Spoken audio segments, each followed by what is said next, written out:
Mission കൺമണി. രചന മോസിന അൻസീർ. അവതരണം ഷാഹുൽ മലയിൽ. Editing Faisal C M Nooncheri. നിങ്ങൾ രണ്ടാളിതുവരെ ഇറങ്ങിയില്ലേ? 12 മണിക്കല്ലേ ഡോക്ടറുടെ അപ്പോയിന്റ്മെന്റ് കിട്ടിയേ? ഇങ്ങനെയുള്ള കാര്യത്തിനൊക്കെ ഇറങ്ങുമ്പോൾ സമയത്തിനൊക്കെ ഇറങ്ങിയേക്കണം. ത്രേസ്യ, കൊച്ചുങ്ങൾ രണ്ടാളിത് എങ്ങോട്ടാ പോകുന്നേ? അത് പിന്നെ മത്തായിച്ച സിനി ഒന്ന് ഡോക്ടറെ കാണിച്ചേക്കാൻ പോവാ. അമ്മച്ചിയുടെ വാക്ക് കേട്ട് സിനി സങ്കടത്തോടെ മാത്യുവിനെ നോക്കി. എവിടെ? മാത്യു ഒന്നും ശ്രദ്ധിക്കുന്ന പോലും ഇല്ല. അല്ലെങ്കിൽ ഇങ്ങനെയുള്ള കാര്യങ്ങളൊക്കെ പെൺകുട്ടികളുടെ ചെവിയിൽ മാത്രമേ കേൾക്കൂ. സിനിയും മാത്യു ആശുപത്രിയിലേക്ക് പുറപ്പെട്ടു. രണ്ടാളുടെയും ടെസ്റ്റ് ഓക്കെ ചെയ്തു. റിസൾട്ട് കിട്ടി ഡോക്ടറെ കണ്ടിട്ട് വരുമ്പോഴേക്കും സമയം 3 മണി കഴിഞ്ഞു. എന്റെ സിനി കൊച്ചേ, ഇച്ചാന് നല്ലോണം വിഷക്കാൻ തുടങ്ങിയേട്ടാ. എന്റെ എനർജി മൊത്തം ആ കുഞ്ഞ് കുപ്പി പോയടി. എന്റെ ഇച്ചായ ഒന്ന് പതുക്കെ പറ, ആരെങ്കിലും കേൾക്കൂ. എല്ലാവരും അറിയട്ടെ എന്റെ സിനിയെ, കുട്ടികളുണ്ടാവശ്യം കഷ്ടപ്പാടുണ്ടെന്ന്. ഈ മനുഷ്യൻ എന്നെ കൂടി നാറ്റിക്കല്ലോ കർത്താവേ. അതും പറഞ്ഞ് ചുണ്ടുകൂർപ്പിച്ച് നോക്കാൻ സിനിയെ നോക്കി മാത്യു ഒരു വഷളച്ചേരി ഇരിച്ചു. ഇങ്ങേർക്ക് ഇതെല്ലാം തമാശയാണല്ലോ എന്റെ കർത്താവേ. സിനി ആത്മകഥം പറഞ്ഞു. മാത്യുവും സിനിയും റെസ്റ്റോറൻറ്റിൽ കയറി. ഇച്ചായ, നമ്മൾ ഇറങ്ങാൻ നേരത്തെ അമ്മച്ചി പറഞ്ഞ് ഇച്ചായ ശ്രദ്ധിച്ചിരുന്നു. എന്നാടി സിനി കൊച്ചേ? അമ്മച്ചി പറഞ്ഞ് അത് അപ്പച്ചി നമ്മൾ എവിടേക്കാ പോകുന്നതെന്ന് ചോദിച്ചപ്പോൾ അമ്മച്ചി പറയാം എന്നെ ഡോക്ടറെ കാണിക്കാൻ വേണ്ടിയാണെന്ന്. അപ്പം അമ്മച്ചി ഉദ്ദേശിക്കുന്നത് എൻ്റെ കുഴപ്പം കൊണ്ടാണ് നമ്മുടെ കല്യാണം കഴിഞ്ഞിട്ട് 6 വർഷമായിട്ട് നമുക്ക് കൊച്ചുങ്ങളും ഉണ്ടാവത്തെന്നല്ലേ? ഏയ്, അമ്മച്ചി അങ്ങനെ ഒന്നും ഉദ്ദേശിച്ചാണല്ലേ. അപ്പോഴേക്കും എൻ്റെ കൊച്ചിൻ്റെ കണ്ണ് നിറഞ്ഞു. എൻ്റെ പൊന്നു കൊച്ചേ, ഞാൻ എത്ര തവണ പറഞ്ഞിട്ടുണ്ട്, ആരെങ്കിലും എന്തെങ്കിലും പറയുന്നിട്ട് ഇങ്ങനെ കണ്ണിറക്കാതെ അവർക്ക് നല്ല മറുപടി കൊടുക്കണമെന്ന്. ഇച്ചാൻ അങ്ങനെയൊക്കെ പറയും, എന്നെ കൊണ്ട് അതിനൊന്നും പറ്റില്ല. നീ ആര് പറഞ്ഞു പറ്റില്ലാന്ന്? എൻ്റെ കൊച്ച് സ്മാർട്ടല്ലേ, അത് ഈ ഇച്ചായന് മാത്രമല്ലേ അറിയൂ. പിന്നെ നമ്മൾ കഴിയുന്ന അവിടെ ചിലവിലൊന്നുമല്ലല്ലോ. കൊടുക്കേണ്ടത് അപ്പം തന്നെ കൊടുക്കണം, അതാരായാലും ശരി. മുഖം കടുപ്പിച്ച് പറയാൻ എൻ്റെ കൊച്ചിന് ബുദ്ധിമുട്ടാണെന്ന് എനിക്കറിയാം. അതുകൊണ്ട് അങ്ങനെയുള്ളവർക്ക് ചിരിച്ചുകൊണ്ട് മറുപടി എടുക്കണം. ഈ ഇച്ചായനെ പോലെ. ഇച്ചായൻ്റെ കൊച്ചേ, ആ കണ്ടൊക്കെ തുടച്ചേ. ഇന്നേതായാലും ഇത്രയും സമയമായില്ലേ, നമുക്ക് പാർക്കിലൊക്കെ പോയിട്ട് സിനിമ കണ്ട് ഫുഡൊക്കെ കഴിച്ച് രാത്രി വീട്ടിലേക്ക് മടങ്ങാം. അപ്പോഴേക്കും മാത്യുവിൻ്റെ ഫോൺ റിങ് ചെയ്തു. എടാ മാത്യു, നിങ്ങളിത് എവിടെയാ? അവളെ ഡോക്ടറെ കാണിച്ചോ? അവളെയല്ല അമ്മച്ചി, ഞങ്ങളെ കാണിച്ചു. പിന്നെ അമ്മച്ചി, ഞങ്ങൾ കുറച്ച് വൈകും. അമ്മച്ചി ഫുഡൊന്നും ഉണ്ടാക്കണ്ട, ഞങ്ങൾ വരുമ്പോൾ കൊണ്ടുവരും. എന്നാൽ ശരി അമ്മച്ചി. മാത്യു സിനിയെ നോക്കി ഒന്ന് കണ്ണു ചിമ്മി. രണ്ടുപേരും പാർക്കിലൊക്കെ ഇറങ്ങി സിനിമ കണ്ട് ഫുഡ് കഴിച്ച് അമ്മച്ചിക്ക് അപ്പച്ചനുള്ള പാർസൽ വാങ്ങി വീട്ടിലേക്ക് മടങ്ങി. നിങ്ങൾ എത്തിയോ? ഡോക്ടർ എന്താ പറഞ്ഞേ? അമ്മച്ചി, അത് രണ്ടാൾക്കും ടാബ്ലറ്റ്സ് തന്നിട്ടുണ്ട്. മാത്യുവിന് ടാബ്ലറ്റ് ഉണ്ടോ? മാത്യു സഹതാപത്തോടെ സിനിയെ നോക്കി. ശേഷം അമ്മച്ചിയെ കടുപ്പിച്ചോ നോക്കി മുറിയിലേക്ക് പോയി. പിന്നാലെ സിനി. എൻ്റെ സിനി കൊച്ചിന് സങ്കടമായോ?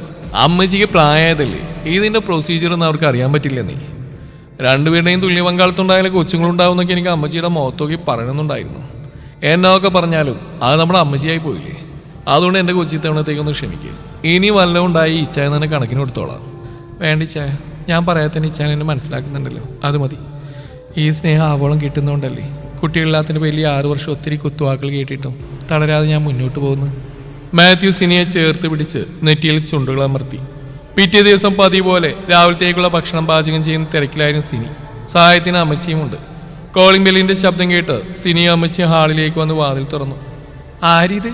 അമ്മച്ചിയുടെ ക്ലാരമോളോ? ജോസൂട്ടി വന്നില്ലേടി? ജോസിച്ചായന് തിരക്കായതുകൊണ്ട് എന്നെ ഇവിടെ കൊണ്ടുവിട്ടിട്ട് പോയി. മോള് വാ, എന്നാലും നീ എന്നാ പണിയെ കാണിച്ച് ഇവിടെ വരെ വന്നിട്ട് ഒരു ചായ പോലും കൊടുക്കാതെയാണോ ജോസൂട്ടിയെ നീ പറഞ്ഞു വിട്ട്? ഞാൻ പറഞ്ഞ അമ്മച്ചിയെ, ജോസിച്ചായന്റെ സ്വഭാവം അമ്മച്ചിക്ക് അറിയാവുന്നല്ലേ. മൂക്കത്താശ് ഉണ്ടി അങ്ങോട്ട് എതിർത്ത് പറയുന്നത് അങ്ങേർക്ക് ഇഷ്ടമല്ല. വല്ലാത്തൊരു കലിപ്പല്ലേ. അതുകൊണ്ട് ഓഫീസിലെ ആളുകൾക്ക് പോലും ജോസിച്ചായനെ വല്ലാത്തൊരു ബഹുമാനാ. ജോസിച്ചായനേക്കാൾ വലിയ ആളുകൾ പോലും ജോസിച്ചായനെ കാണുമ്പോൾ അറിയാതെ എണീറ്റിന്ന് പോകും. കരിപ്പന്മാരെല്ലാവർക്കും ഒരു ബഹുമാനമല്ലേ. അല്ലാതെ വലിയ പദവിയിൽ ഇരുന്നിട്ട് ഈ കുട്ടികളി കളിച്ചിട്ട് നടക്കുന്നവരെയും ഓരോ വിനയവും സ്നേഹം കാണിക്കുന്നവരൊക്കെ സ്വന്തം ഭാര്യയ്ക്ക് പോലും വരേണ്ടാവില്ല, ബഹുമാനം ഉണ്ടാവില്ല. അതും പറഞ്ഞ് ക്ലാര സിനിയെ നോക്കി. അവളാതൊന്നും ശ്രദ്ധിക്കാത്ത ഭാവത്തിൽ പാലപ്പം ചുട്ടെടുക്കാൻ തിരക്കിലാണ്. മോളെ, ഇന്ന് ഞായറാഴ്ചയിൽ നീ എന്താ കുട്ടികളെ കൂട്ടാ വന്ന്? അമ്മച്ചിയുടെ ആ ചോദ്യം കേട്ടപ്പോൾ സിനിയുടെ നേരെറിയാൾ അടുത്ത അമ്പ് കിട്ടിയ സന്തോഷത്തിൽ ക്ലാരയുടെ മുഖത്തൊരു ചിരി വിരിഞ്ഞു. നിമിഷ നേരം കൊണ്ട് ആ ചിരിയുടെ സ്ഥാനത്ത് നിസ്സഹായ ഭാവം വരുത്തിക്കൊണ്ട് അവൾ അമ്മച്ചിയെ നോക്കി. എന്നാ ചെയ്യാനാ അമ്മച്ചിയെ, കുട്ടികൾക്ക് ഇവിടെ വന്ന ബോറടിക്കൂത്രേ. അവർക്ക് കളിക്കാൻ ഇവിടെ വേറെ കുട്ടികളൊന്നുമില്ലല്ലോ. അതും പറഞ്ഞ് ക്ലാരയുടെ നോട്ട് സിനിയിൽ ചെന്നെത്തി നിന്നു. സിനി അതൊന്നും കേൾക്കുന്നില്ലെന്ന ഭാവത്തിൽ ക്ലാരയ്ക്കുള്ള ചായ ഇടുന്ന തിരക്കിലാണ്. അത് കണ്ട ക്ലാരയുടെ മുഖം ചുളിഞ്ഞു. അതെ സിനി, ഇന്നലെ ഡോക്ടറെ അടുത്ത് പോയെന്ന് അമ്മച്ചി വിളിച്ചപ്പോൾ പറഞ്ഞിരുന്നു. നിനക്ക് PCOD വല്ലതും ഉണ്ടായിരിക്കുമല്ലേ? അല്ലെങ്കിൽ പിന്നെ പ്രഗ്നന്റ് ആവും, ഇത്രയും വൈകില്ലല്ലോ. അത്ര നേരം എല്ലാം ക്ഷമയോടെ കേട്ടുന്ന സിനിയുടെ മിഴികൾ നിറഞ്ഞു. ഈ അടുത്താണ് സിനിമയിലുള്ള പോലെ ആ ചൂട് ചായ ക്ലാരയുടെ മുഖത്തേക്ക് ഒഴിക്കാൻ സിനിക്ക് തോന്നി. അമ്മച്ചിയെയും ക്ലാരയും നോക്കാതെ അവൾ അടുക്കളയിൽ നിന്ന് മുറിയിലേക്ക് പോയി. അത് കണ്ടു നിന്ന ക്ലാരയിൽ വല്ലാത്തൊരു വിജയശ്ശിരി വിരിഞ്ഞ്. നീ അവിടെ പദവി മറന്ന് അവളോട് അധികം കളിക്കേണ്ട കേട്ടോ. അമ്മച്ചിയുടെ വാക്കേട്ട് ക്ലാര പിന്നെ ഒന്നും മിണ്ടിയില്ല. സന്ധ്യാസമയം പുറത്തേക്ക് പോയി വരുന്ന മാത്യു പൂമുഖവാതിലിൽ തന്നെയും കാത്തിരിക്കുന്ന സിനിയെ കണ്ട് അവളെ അവൻ അടിമുടി നോക്കി. എന്താണ് എന്റെ പൊണ്ടാട്ടിക്കൊരു സങ്കടം? ഏയ് ഒന്നുമില്ല ചായ. ഏയ് അത് വെറുതെ പറ. ഈ ചായം വാ. മാത്യു സിനിയെ ചേർത്ത് പിടിച്ച് നടന്നു. അതിനിടയിൽ ചെറുക്കൻ അവളുടെ കവിളിലൊന്ന് മുത്തി. സിനി അവനെ കൂർപ്പിച്ച് നോക്കി. ആരും കണ്ടാലും എഴുന്നേൽക്കത്രേ. അങ്ങനെ എഴുന്നേൽക്കാനുള്ള എന്താ വല്ല ഭൂതോ പ്രേതോ അങ്ങനെ വല്ലതും ആണോ? ആരും എഴുന്നേൽക്കാൻ? ഇതൊക്കെ വെറുതെ തള്ളി മറിക്കുന്നല്ലേ. ഇതൊക്കെ നമ്മൾ എത്ര കേട്ടതാ. ആളുടെ വിചാരം ഇതൊന്നും ആർക്കും മനസ്സിലാവുന്നില്ലെന്നാ. സിനി പറയുന്നൊന്നും മനസ്സിലാവാതെ മാത്യു അന്തം വിട്ട് സിനിയെ തന്നെ നോക്കി നിൽപ്പാണ്. അലി തന്നെ എനിക്ക് പി സി ഓടി ഉണ്ടെന്ന് കണ്ടുപിടിക്കാൻ അവളാര് ഡോക്ടറാണോ? എല്ലാം പറഞ്ഞു കഴിഞ്ഞാൽ അവിടെ ഒരു നോട്ടവും ചിരി. നോയിക്കോ, ഒരിക്കൽ ഞാൻ ചൂടിയാ അവിടെ ദേഹത്തേക്ക് ഒഴിക്കും. വല്ലാത്തൊരു ഭാഗത്തിൽ ഉറഞ്ഞു തുള്ളിക്കൊണ്ട് ഇത്രയും പറയുന്ന സിനിയെ മാത്യു സംശയത്തോടെ നോക്കി. ശേഷം ഗംഗേ അല്ല സിനി എന്ന് വിളിച്ച് കട്ടിള പൊക്കാൻ നോക്കിയ മാത്യുവിന്റെ അലർച്ചയായിരുന്നത്. ഈ ചായ എന്റെ നടു ഉളുക്കിയെന്നാ തോന്നേ സിനിയേ. എന്റെ പൊന്നി ചായ, എന്തിനാ വേണ്ടാത്ത പണിക്കൊക്കെ പോയി? അത് പിന്നെ സിനിയെ ആ സീനിനൊരു പഞ്ച് കിട്ടാൻ വേണ്ടി ചെയ്തായിരുന്നു. ഈ ചാൻ കിടക്ക്, ഞാൻ നടുന്ന് ഒഴിഞ്ഞുതരാം. സിനി മാത്യുവിന്റെ നടുവിൽ പതിയെ തടവി. സെക്കൻഡ് ആ വേദനയിൽ അവളെ നോക്കി കണ്ണിറക്കിയായിരുന്നു. എന്നാൽ എന്റെ സിനി കൊച്ചേ, നീ എന്താ ഇത്ര നേരം പറഞ്ഞോണ്ടിരുന്നു? അതിശായ, ഈ ചായം പറ, ഈ കലിപ്പാണിക്കുന്ന ഭർത്താക്കന്മാരുടെ ഭാര്യമാർക്ക് മാത്രമാണോ ഭർത്താക്കന്മാരുടെ ബഹുമാനം സ്നേഹമൊക്കെ ഉണ്ടാവും? എന്താ വന്നേ ഇപ്പൊ അങ്ങനെ ഒരു ചോദ്യം? പറയിച്ചായ. ഏയ് അങ്ങനെയൊന്നും അല്ല വേണ്ടേ. നമ്മുടെ വ്യക്തിത്വവും നമ്മളൊരാളോട് പെരുമാറുന്ന രീതിയൊക്കെ അനുസരിച്ചിരിക്കും. അല്ലാതെ കലിപ്പ് കാണിച്ച് നേടിയെടുക്കാൻ പറ്റുന്നതല്ല സ്നേഹവും ബഹുമാനമൊന്നും. ഈ ചായം പറഞ്ഞ ശരി തന്നെയാ. എന്നാൽ ചില കലിപ്പന്മാരുടെ ഭാര്യമാരുടെ വിചാരം അവരുടെ ഭർത്താക്കന്മാരെന്തോ സംഭവമാണെന്നാ. പിന്നെ ഈ ചായ, ഈ കലിപ്പന്മാരുടെ ഭാര്യമാർ മിക്കവാറും അവരോട് കള്ളം പറയുന്നവരാവും. അതെന്താണെന്നറിയോ? കലിപ്പന്മാരെ പേടിച്ച് അവരോടൊന്നും തുറന്ന് സംസാരിക്കാൻ പറ്റില്ല. അതുകൊണ്ട് അവരുടെ ഭാര്യമാർ കള്ളത്തിനും കാണിക്കുകയും ചെയ്യും, പറയുകയും ചെയ്യും. ഈ ചായന്റെ ചേച്ചി എന്നെ ജോസേട്ടായി അറിയാതെ എത്ര നാളും ഇവിടേക്ക് വന്നിട്ടുണ്ട്. ഒരു പ്രത്യേക ഈണത്തിൽ പറയുന്ന സിനിയെ മാത്യു സ്നേഹത്തോടെ നോക്കി നിന്നു. എന്താണ് എന്റെ ഭാര്യയ്ക്ക് ഇന്ന് കലിപ്പന്മാരോട് ഇത്ര ദേഷ്യം? ഇന്ന് മാത്രമല്ല, അല്ലെങ്കിൽ എനിക്ക് കലിപ്പന്മാരെ ഇഷ്ടമല്ല. എനിക്ക് എൻ്റെ ഇച്ചാനെ ഇഷ്ടം. പേടി കൂടാ എന്തും തുറന്നു പറയാൻ പറ്റുന്ന, മനസ്സിലെ സ്നേഹം അതുപോലെ പുറത്തും പ്രകടിപ്പിക്കുന്ന എൻ്റെ കൂട്ടുകാരനായി എൻ്റെ സന്തോഷത്തിലും എൻ്റെ സങ്കടത്തിലൊക്കെ കൂടെ നിൽക്കുന്ന എൻ്റെ നല്ല പാതിയായിട്ടുള്ള എൻ്റെ ഇച്ചാനെയാണ് എനിക്കിഷ്ടം. അതെയോ കൊച്ചെ, കലിപ്പന്മാർ നല്ല സ്നേഹമുള്ളവരൊക്കെ ആയിരിക്കും. അതൊക്കെ ശരിയായിരിക്കും. എന്നാലും പ്രണയം എന്ന് പറയുമ്പോൾ പൈങ്കിളിയാവണം. പുറമേ കലിപ്പ് കാണിച്ച് അതിൻ്റെ ഭംഗി നഷ്ടപ്പെടുത്തരുത്. ഏതൊരു പെണ്ണും കൊതിക്കുന്ന സ്നേഹം ഉള്ളിൽ വെക്കാതെ പ്രകടിപ്പിക്കുന്ന പാതിയെ കിട്ടാനാവും. എൻ്റെ ഇച്ചായനെ പ്രണയിക്കുന്ന പോലെ. ആണോ സിനി കൊച്ചെ? എന്നിട്ടാണോടി ഈ ചായ നിന്നെ മതി വരാതെ പ്രണയിക്കുമ്പോൾ നീ എന്നെ ഇങ്ങനെ കൂർപ്പിച്ച് നോക്കുന്നു? അത് പിന്നെ ഈ ചായ പരിസരം മറന്ന് പ്രണയിക്കാൻ വരുന്നോണ്ടല്ലേ. പിന്നെ ചിലതൊന്നും എൻ്റെ കുഞ്ഞു ശരീരത്തിന് താങ്ങാൻ പറ്റാത്തത്ര ആയതുകൊണ്ടല്ലേ. ആണോടി വന്ന്? അല്ല അതുകൊണ്ട് ഇതിനോട് ക്ലാരേജ് വന്നിരുന്നോ? വന്നിരുന്നോന്നോ? വന്നിട്ട് ഒറ്റ തള്ളലായിരുന്നു. ജോസിച്ചാനും കണ്ട ഓഫീസിൽ അവരെക്കാളും മൂത്ത ആൾക്കാർ പോലും എഴുന്നേറ്റ് നിൽക്കത്രേ. കേട്ടിട്ട് എനിക്ക് ചിരിയടക്കാൻ കഴിഞ്ഞില്ല. ഒരു മയത്തിലൊക്കെ തള്ളി ചേച്ചെന്ന് എനിക്ക് പറയണമെന്നുണ്ടായിരുന്നു. അപ്പൊ അതാണ് എന്റെ സിനി കൊച്ചിന് ഈ കലിപ്പന്മാരോട് ഇന്ന് ഇത്രക്ക് ദേഷ്യവനുള്ള കാരണം. ചേച്ചി വേറെന്തൊക്കെ പറഞ്ഞു? വേറെ എന്ത്? എപ്പോഴും പറയാനുള്ളത് തന്നെ. എന്ത് കാര്യം പറഞ്ഞ അവസാനം കുട്ടികളില്ലാത്തതിന്റെ പേരിൽ എനിക്കൊരു കൊട്ടുണ്ടാവും.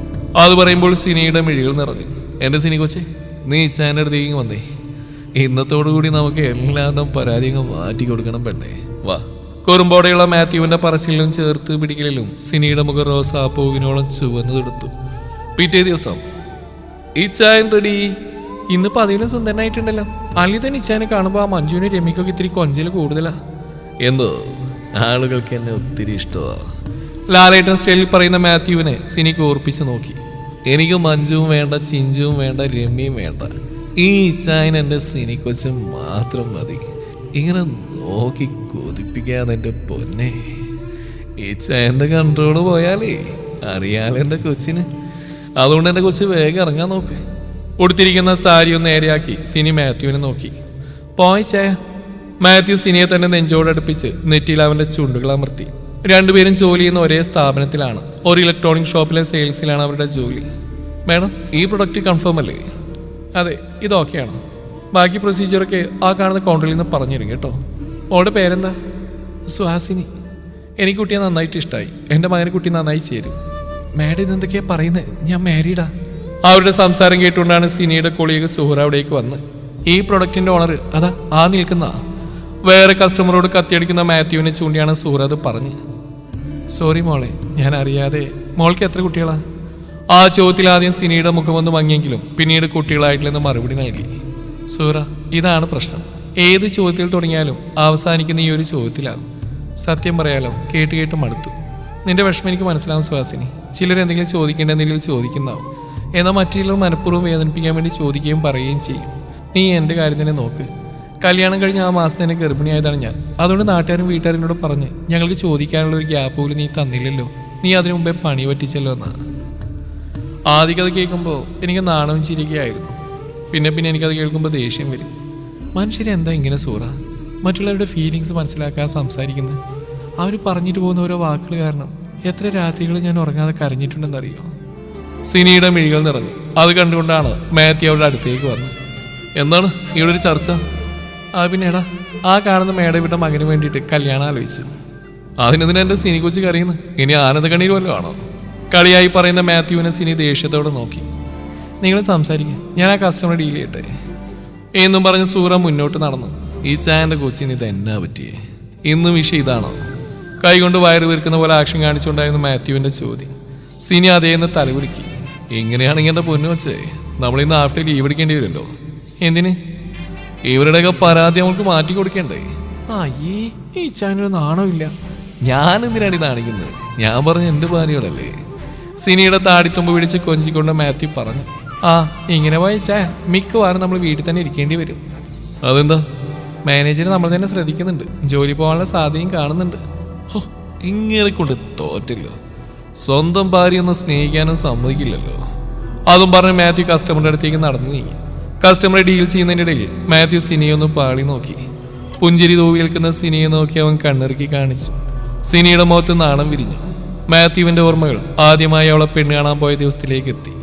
സ്നേഹതീരമെന്ന അനാഥാലയത്തിന്റെ പടി കടന്ന് മദറിന്റെ മുമ്പിലിരിക്കുമ്പോൾ ഇളം പിങ്ക് നിറത്തിലുള്ള ചുരിദാറിൽ ചായ അടങ്ങുന്ന ട്രേയുമായി വന്നവളെ മാത്യു നോക്കി. ആദ്യം നോട്ടം പോയത് അവളുടെ കണ്ണിലേക്കായിരുന്നു. ആ കണ്ണുകൾക്ക് വല്ലാത്തൊരു തിളക്കമായിരുന്നു.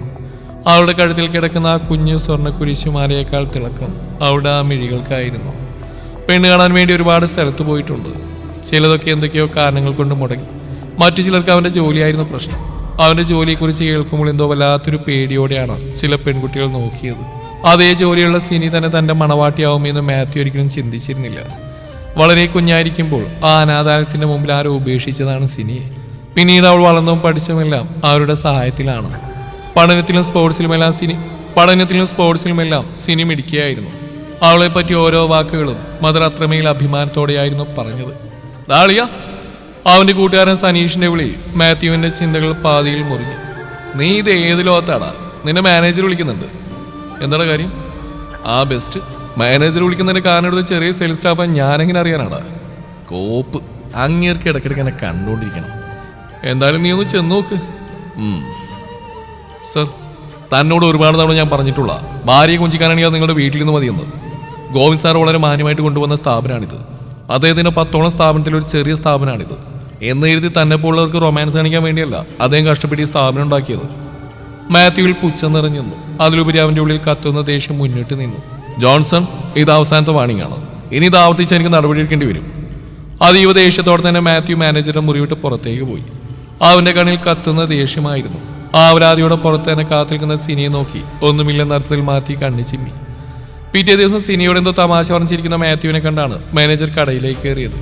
അവരുടെ ആ പ്രവൃത്തി ഇഷ്ടപ്പെടാത്ത പോലെ മാനേജർ അവരെ ഗൗരവത്തോടെ നോക്കി.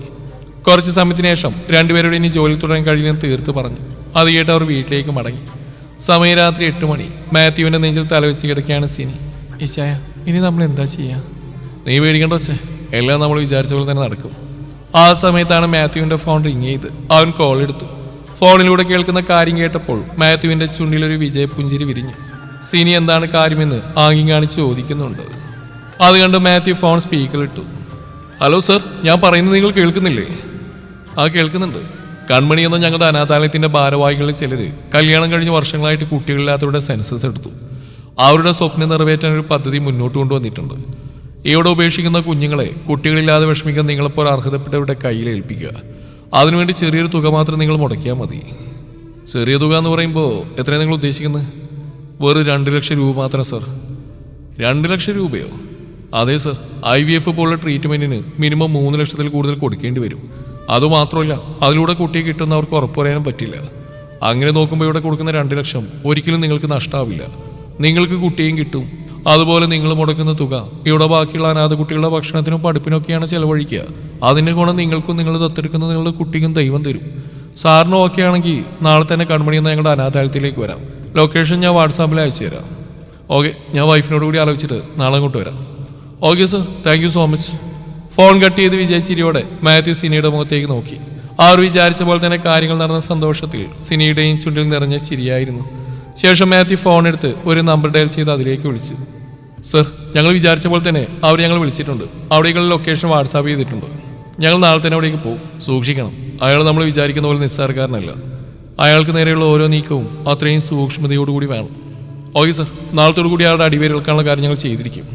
പിറ്റേന്ന് സിനിയും മാത്യുവും അനാഥാലയത്തിലേക്ക് പോകാൻ റെഡിയായി. ഫോണിലെ ഗൂഗിൾ മാപ്പിൽ അവർ അയച്ചു കൊടുത്ത അനാഥാലയത്തിന്റെ ലൊക്കേഷൻ ഓൺ ചെയ്ത് അവർ യാത്ര പുറപ്പെട്ടു. എന്റെ സിനി കോച്ചെ, ഗൂഗിൾ അമ്മായി ചായച്ചു എന്നാ തോന്നുന്നത്. ഈ ചായ ഇവിടെ നിന്നൊരു മനുഷ്യ കുഞ്ഞിനെ പോലും കാണുന്നില്ലല്ലോ. മാത്യു ചുറ്റും നോക്കി. 2 സൈഡിലും കാടാണ്. ഇനി മുന്നോട്ട് വഴിയില്ല.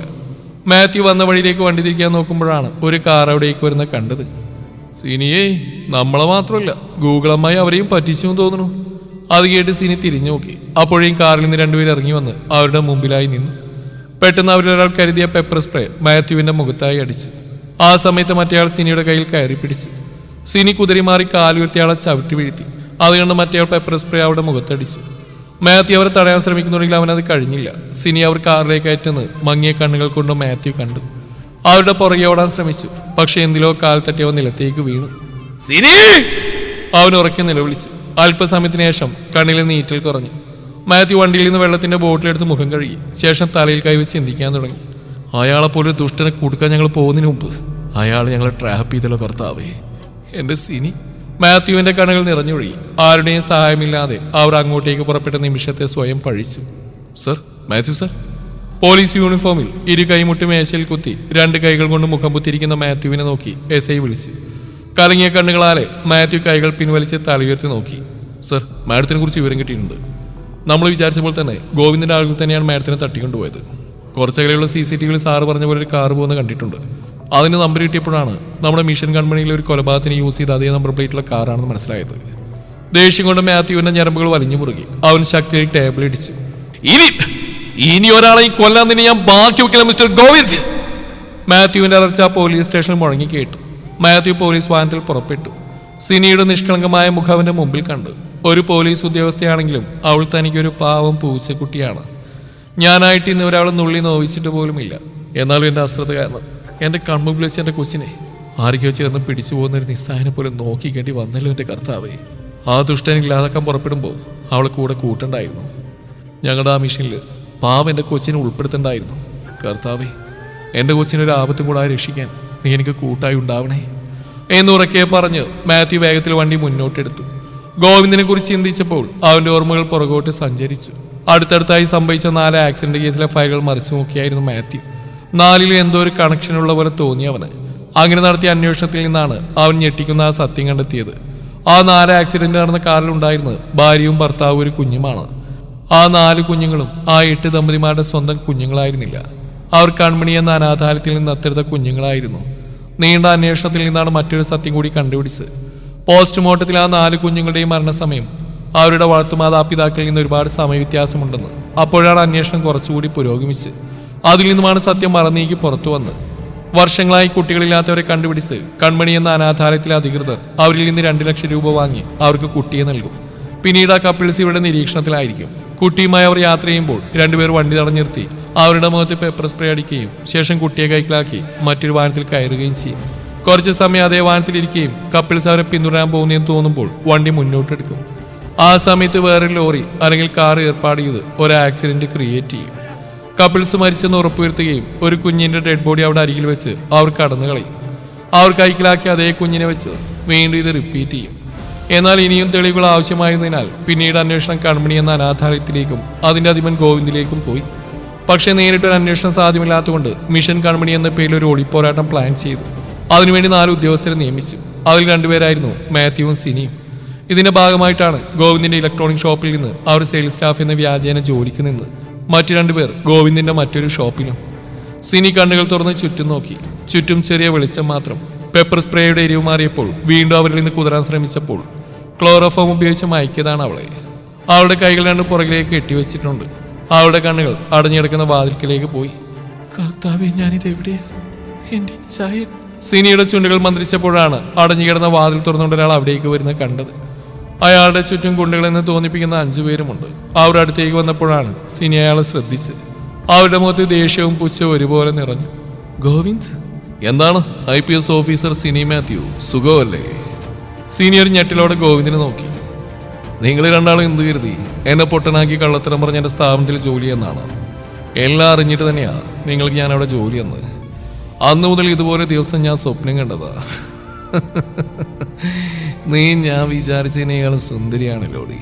പക്ഷെ എന്ത് ചെയ്യാനാ, ഈ സുന്ദരി കൊച്ചിന് ഇന്നും കൂടിയല്ലേ ആയുസുള്ളൂ.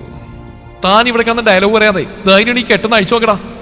മണ്ടത്തരം പറയാതെടി. എൻ്റെ പുറകിൽ നിൽക്കുന്നവരെ കണ്ടോ നീ? നിനക്ക് അവരുടെ ഇടികൊണ്ട് മരിക്കണോ, അല്ലെങ്കിൽ എൻ്റെ ഒരു ഗൺ ഷോട്ടിൽ തീരണോ? എന്തായാലും മരണം ഉറപ്പാണ്. ഈ സുന്ദരിക്കുട്ടി അധികം വേദനിപ്പിക്കാൻ ഈ ഗോവിന്ദിന് മനസ്സ് വരുന്നില്ല. എൻ്റെ നേരെ ഇറങ്ങി പുറപ്പെടുമ്പോൾ നീയും നിന്നെ കെട്ടിയനെ ഓർക്കണമായിരുന്നു ഇങ്ങനെയൊക്കെ സംഭവിക്കുമെന്ന്. എൻ്റെ ആളുകൾക്ക് നിന്നെ ഇവിടേക്ക് കൊണ്ടുവരുമ്പോൾ തന്നെ അവനെ അങ്ങ് കൊന്നുകളയായിരുന്നു. പക്ഷേ അവൻ അങ്ങനെ ഇല്ലാതാവരുത്. നീയാണ് അവൻ്റെ ജീവൻ. നിന്റെ മരണ വാർത്ത അറിഞ്ഞ് അവൻ നേറി കഴിയണം. ഈ ഗോവിന്ദിന്റെ നേർക്ക് വരാൻ അവന് ഭയം തോന്നണം. നിങ്ങൾക്കൊരു മനുഷ്യനാണോ? എത്ര പാവങ്ങളെയാണോ താൻ കൊന്നൊടുക്കിയത്? സ്വന്തം എന്ന് പറഞ്ഞൊരു കുഞ്ഞിനെ ലാളിക്കാനുള്ള ആഗ്രഹം കൊണ്ടാ ആ പാവങ്ങൾ തന്നെ ചതിയപ്പെട്ട്. അതിലൂടെ ഒരുപാട് സമ്പത്താനം ഉണ്ടാക്കിയില്ലേ? എന്നിട്ട് തന്റെ ആർത്തി തീർന്നില്ലേ? നീ പറഞ്ഞ ശരിയാ. എൻ്റെ 10ഓളം സ്ഥാപനങ്ങളും ഞാൻ കൺമണി എന്ന അനാഥാലയത്തിലൂടെ ഉണ്ടാക്കിയതാ. ആദ്യമൊക്കെ പൈസക്ക് വേണ്ടി തന്നെയാണ് ഞാൻ ഓരോരുത്തരെയും കൊന്നത്. പിന്നെ എനിക്കതൊരു ഹരമായി മാറി. ഇപ്പം എനിക്ക് ഒരാളെ കൊന്നില്ലെങ്കിൽ കൈയൊക്കെ വിറക്കാൻ തുടങ്ങി. നോക്ക്, ഇതുപോലെ വിറക്കും. You are a psycho killer. അതേടി, ഞാനൊരു സൈക്കോ കില്ലർ തന്നെയാ. വിറക്കുന്ന കൈകൾ സിനിയുടെ നേർ കാണിച്ചുകൊണ്ട് ഒരു ഭ്രാന്തനെ പോലെ ചിരിച്ചുകൊണ്ടാണ് അയാൾ അവസാന വാചകം പറഞ്ഞത്. പെട്ടെന്നാണ് കാതടിപ്പിക്കുന്ന ശബ്ദത്തോടെ അവിടെയുള്ള ഡോറുകൾ തകർത്തൊരു വാഹനം അവിടേക്ക് ചീറിപ്പാഞ്ഞു വന്ന് വണ്ടിയിൽ നിന്നിറങ്ങുന്ന മാത്യുവിനെ കണ്ടപ്പോൾ സിനിയിൽ പുഞ്ചിരി വിടർന്നു. മാത്യുവിനെ കണ്ടപ്പോൾ ഗോവിന്ദിന്റെ പുറകിലായി നിൽക്കുന്ന ഓരോ ഗുണ്ടുകളും അവന് നേരെ ചീറിപ്പാഞ്ഞു വന്നു. അവർ ഓരോരുത്തരെയും മാത്യു ഇടിച്ചു തെറിപ്പിച്ചു. വീണ്ടും അവർ എഴുന്നേറ്റ് വരും. ഇനി എഴുന്നേൽക്കാൻ കഴിയാത്ത രീതിയിൽ മാത്യു അവരെ ഇടിച്ച് ശരിപ്പെടുത്തി അവരുടെ കൈകാലുകൾ ഒടിച്ചു. പലരും ചോര തുപ്പി, നിലവിളികൾ ഉയർന്നു. കൈയടിക്കുന്ന ശബ്ദം കേട്ട് മാത്യു അങ്ങോട്ടേക്ക് നോക്കി. സിനിയുടെ അരികിൽ ചേർന്ന് നിന്ന് കൈയടിക്കുന്ന ഗോവിന്ദിനെ മാത്യു ദേഷ്യത്തോടെ നോക്കി. Welcome welcome mister IPS officer Mathew എന്ന് അലറി വിളിച്ച് ഗോവിന്ദനെ നേരെ ചീറിപ്പാഞ്ഞു ആ നോക്കിയ മാത്യു സിനിയുടെ നേരെ തോക്ക് പിടിച്ച് നിൽക്കുന്ന ഗോവിന്ദനെ കണ്ട ഒരു നിമിഷം അവിടെ തറഞ്ഞു നിന്ന് പോയി. നിങ്ങൾ രണ്ടുപേരും എന്ത് കരുതി? വ്യാജ പേര് മേൽവിലാസം തന്നെ എന്നെ പറ്റിച്ച് എൻ്റെ സ്ഥാപനത്തിൽ നിന്നുകൊണ്ട് തന്നെ എന്നെ അഴിക്കുള്ളിലാക്കാമെന്ന് കരുതിയോ? തെറ്റുപറ്റിപ്പോയി മക്കളെ. ഇപ്പൊ നിങ്ങൾ രണ്ടാളും എൻ്റെ അഴിക്കുള്ളിലായില്ലേ? ഗോവിന്ദന്റെ സംസാരം കേട്ട് മാത്യുവിന് ദേഷ്യടക്കാനായില്ല. അവൻ മുന്നോട്ട് ചലിക്കാനാഞ്ഞു. നീ എങ്ങാനും ഒരടി മുന്നോട്ട് വെച്ചാ എൻ്റെ ഒരേ ഒരു ഗൺ ഷൂട്ടിൽ നിന്റെ ഭാര്യ അങ്ങ് പരലോകത്തേക്ക് പോകും. മിസ്റ്റർ ഗോവിന്ദ്, നിങ്ങൾക്ക് തെറ്റി. ആര് പറഞ്ഞു സിനി എന്റെ ഭാര്യയാണെന്ന്? പിന്നെ വിശ്വസിക്കാൻ കഴിയാത്ത പോലെ ഗോവിന്ദ് മാത്യുവിൽ നിന്ന് ഓട്ടം മാറ്റി സിനിയെ നോക്കി. അതേസമയം തന്നെ മാത്യു മുന്നോട്ട് വന്ന് അവന്റെ കാലുയർത്തി ഗോവിന്ദിന്റെ കൈകളെ ഗൺ കൈകളാക്കി. ഗോവിന്ദിന്റെ കൈകൾ രണ്ട് പുറകിലേക്ക് കൂട്ടിവെച്ച് ഗോവിന്ദിന്റെ നെറ്റിയിൽ ഗൺ വെച്ചു. സിനി ഇവളെന്റെ ജീവനാ, എന്റെ പാതിയാ. അവളെ തൊട്ടവന്റെ ജീവൻ ഞാനെടുക്കും. മാത്യു അതും പറഞ്ഞ് ഗോവിന്ദിന്റെ കൈകൾ രണ്ട് ശക്തിയിൽ തിരിച്ചു. വീണ്ടും കലിയടങ്ങാതെ ഗോവിന്ദിന്റെ വിരലുകളിൽ കൈകോർത്ത് പുറകോട്ട് തിരിച്ചു. ഗോവിന്ദ് അലറിക്കറഞ്ഞു. വീണ്ടും വീണ്ടും കലിയടങ്ങാതെ മാത്യു അവനെ തള്ളിയും ചവിട്ടിയും ആ പ്രവൃത്തി തന്നെ വീണ്ടും ആവർത്തിച്ചു. ആദ്യമായി അത്രയും ദേഷ്യത്തിൽ മാത്യുവിനെ കാണുന്ന സിനി അത്ഭുതത്തോടെ അവൻ നോക്കി. ഇച്ചായ മതി, ഇച്ചായ. സിനിയുടെ ശബ്ദം കാതിൽ കേട്ടപ്പോൾ അവന്റെ ദേഷ്യം കുറഞ്ഞു. മാത്യു സിനിയുടെ അടുത്തേക്ക് ഓടി അവളെ കെട്ടിപ്പിടിച്ചു. ആദ്യമായിട്ടാണ് അവളെ കാണാതെ, ആ ശബ്ദം കേൾക്കാതെ, എവിടെയാണെന്ന് പോലും അറിയാതെ ഇത്രയും ദിവസം അവളെ പിരിഞ്ഞിരിക്കേണ്ടി വന്നത്. അതുകൊണ്ടാവും അവളെ കണ്ടപ്പോൾ ഒരു കൊച്ചുകുട്ടി എന്ന പോലെ അവൻ പൊട്ടിക്കരഞ്ഞത്. മാത്യുവിന്റെ സങ്കടം മനസ്സിലാക്കിയ സിനി അവനെ ചേർത്ത് പിടിച്ചു. ആ നിമിഷം ഗോവിന്ദ് തന്റെ തൊട്ടരികിൽ കിടക്കുന്ന ഗൺ പാടുവിട്ട് കൈക്കലാക്കി. ഇടികൊണ്ട് തളർന്ന് വകവെക്കാതെ ഗോവിന്ദ് എഴുന്നേറ്റ് സിനിക്കും മാത്യുവിനും നേരെ ഗൺ എയിം ചെയ്തു. സിനി! വെടിയച്ചയുടെ ശബ്ദം കേട്ട് സിനിയും മാത്യു ഒരുപോലെ ഞെട്ടിക്കൊണ്ട് വിളിച്ചു. വെടിയേറ്റ് നിലംപതിക്കുന്ന ഗോവിന്ദിനെ അവർ ഞെട്ടലോടെ നോക്കി നിന്നു. ശേഷം തിരിഞ്ഞു നോക്കിയപ്പോഴാണ് ഗണ്ണും പിടിച്ചു നിൽക്കുന്ന മിഷൻ കൺമണിയിലെ ബാക്കി 2 IPS ഓഫീസേഴ്സിനെയും അവരുടെ ചുറ്റുമുള്ള പോലീസുകാരെയും മീഡിയക്കാരെയും കണ്ടത്. 1 വർഷത്തിന് ശേഷം കൺമണി എന്ന അനാഥാലയം സർക്കാർ ഏറ്റെടുത്തു. അവിടെ ജോലി ചെയ്തിരുന്ന ഗോവിന്ദിന്റെ അനുയായികൾക്ക് മുഴുവൻ കോടതി ശിക്ഷ വിധിച്ചു. ഗോവിന്ദിന്റെ സ്വത്തുക്കൾ കണ്ടുകെട്ടി മരണപ്പെട്ടവരുടെ കുടുംബങ്ങൾക്ക് ദാനം നൽകി. മിഷൻ കൺമണിയുടെ ഭാഗമായിട്ടുള്ള മുഴുവൻ പേരെയും ഇന്ത്യൻ പ്രസിഡന്റ് നേരിട്ട് അനുമോദനം അറിയിച്ചു. ഈശായ ഒറ്റ പ്രസവത്തിൽ കിട്ടിയ 4 കുഞ്ഞുങ്ങളുടെയും മുഖത്തേക്ക് വാത്സല്യത്തോടെ നോക്കിയിരിപ്പാണ് മാത്യു. ഈശായ ഇപ്പോഴാ ശരിക്കും മിഷൻ കൺമണി കംപ്ലീറ്റ് ആയത്. 4 കുഞ്ഞുങ്ങളെയും ചൂണ്ടിക്കാണിച്ചുകൊണ്ടാണ് സിനി അത് പറഞ്ഞത്. ആര് പറഞ്ഞു കംപ്ലീറ്റ് ആയെന്ന്? നമുക്ക് ഇനിയും നാട്ടുകാരുടെ പരാതി മാറ്റിയെടുക്കേണ്ട സിനിക്കച്ചേ. കുറുമ്പോടെ പറയുന്നവനെ സിനി സ്നേഹത്തോടെ നോക്കി. മാത്യു സിനിയെയും 4 കുഞ്ഞാവുകളെയും ചേർത്ത് പിടിച്ച് അവരുടെ മധുര മനോഹരമായ ജീവിതത്തിലേക്ക് നീങ്ങി. ഈ കഥ ഇവിടെ അവസാനിക്കുന്നു. നിങ്ങളുടെ അഭിപ്രായങ്ങൾ കമൻറ്റുകളായി രേഖപ്പെടുത്തുക. നിങ്ങളുടെ കഥകൾ ഞങ്ങൾക്ക് അയച്ചിരിക്കുക.